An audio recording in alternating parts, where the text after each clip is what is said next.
This edition of the Ridley Report is brought to you by LRN.FM. Feds don't want you to hear them. Hello, this is Ron Paul with your weekly update for January 17th.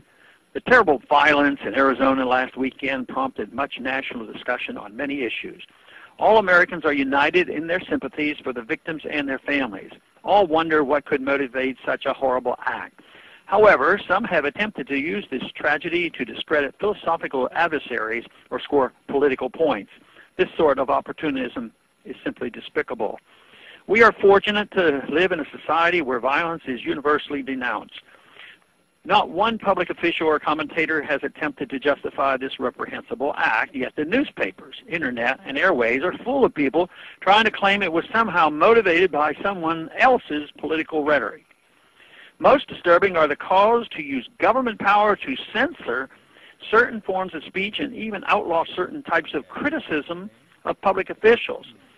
This was the completely apolitical act of a violent and disturbed man. How sad that the attempted murder of the congresswoman who had just read the First Amendment on the House floor would be used in efforts to chill free speech.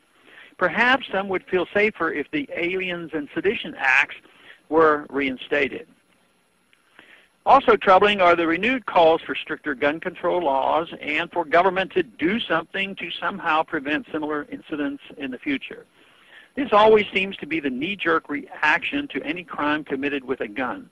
Nonsensical proposals to outlaw guns around federal officials and install bulletproof barriers in the congressional galleries only reinforce the growing perception that politicians view their own lives as far more important than the lives of ordinary citizens.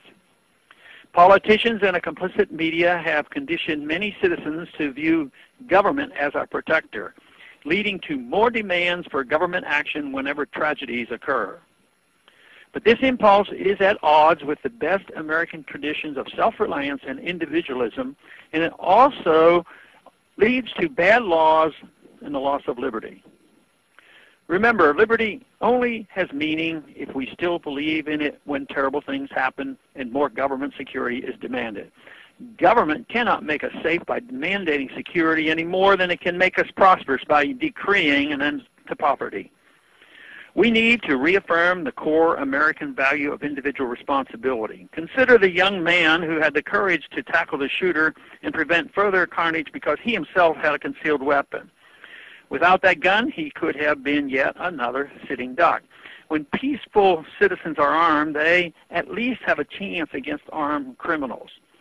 Advocates of gun control would urge us to leave our safety to law enforcement, but eyewitness reports indicate it took police as much as 20 minutes to arrive on the scene that day. Since police cannot be everywhere all at one time, a large part of our personal safety depends on our ability to defend ourselves. Our constitutional right to bear arms does not create a society without risk or violent crime, and neither would be the strictest gun control laws.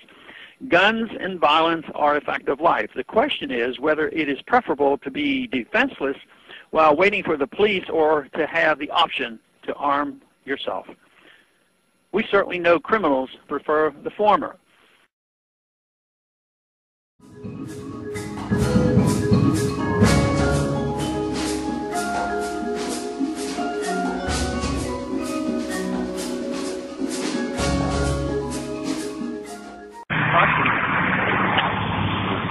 Nope, can't do that. Federal agents on the streets of Keene, New Hampshire.